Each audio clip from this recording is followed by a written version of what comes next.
Governor Eric Holcomb says he wants to give teachers another raise before he leaves office. It's one of his big priorities heading into the new year. Fox 59 State House reporter Kristen Eskow joins us now. You had a chance to ask the governor about that and other big issues today in a one-on-one interview. Yeah, Dan, we covered several different topics today. As Governor Eric Holcomb looks ahead to 2023, he wants the state to invest more funding in K-12 schools. It's a priority shared with Republican legislative leaders. The governor tells me he wants the state's average teacher salary to be $60,000 by the time he leaves office in 2 years. The Education Law Center shows that per capita, Indiana ranks 30th for state educational funding.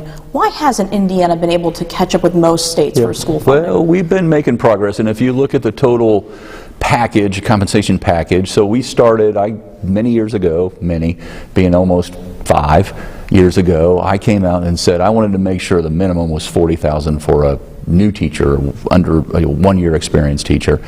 That's required now. We're meeting that. 17 different school districts are at a minimum of $50,000. So we're moving in the right direction.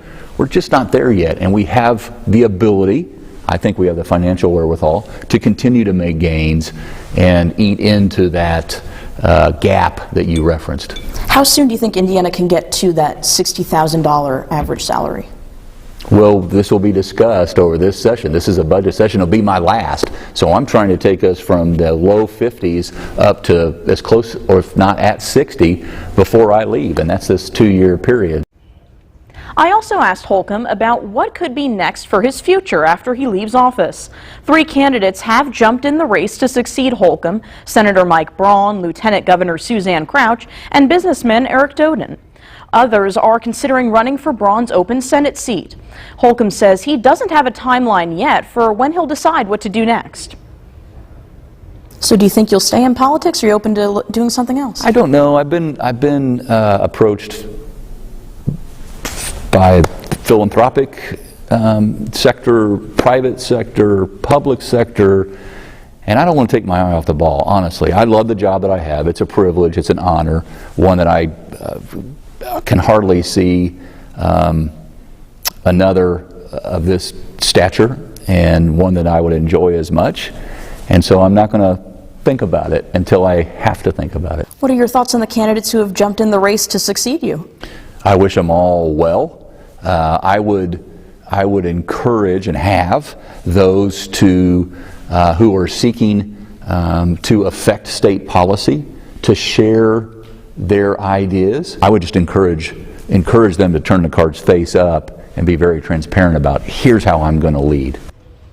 And in a few weeks, Holcomb will unveil more specifics about his priorities for the new state budget. What did the governor have to say today about the near total abortion ban that was signed into law by the governor earlier this year? Well, that law does remain on hold as it goes now to the Indiana Supreme Court. And I asked the governor whether he would like to see the legislature pass a new abortion ban if that law is struck down. He told me he just wants to wait and see what the court decides. Okay, Kristen Eskow, thank you so much. We appreciate it. We'll have much more from the world of Indiana politics coming up on this week's edition of In Focus. Typically, you can join us here on Fox 59 Sundays at 9:30 for In Focus. This week, we'll have World Cup coverage here on Fox, so you can watch In Focus this Sunday morning at 7:30 a.m.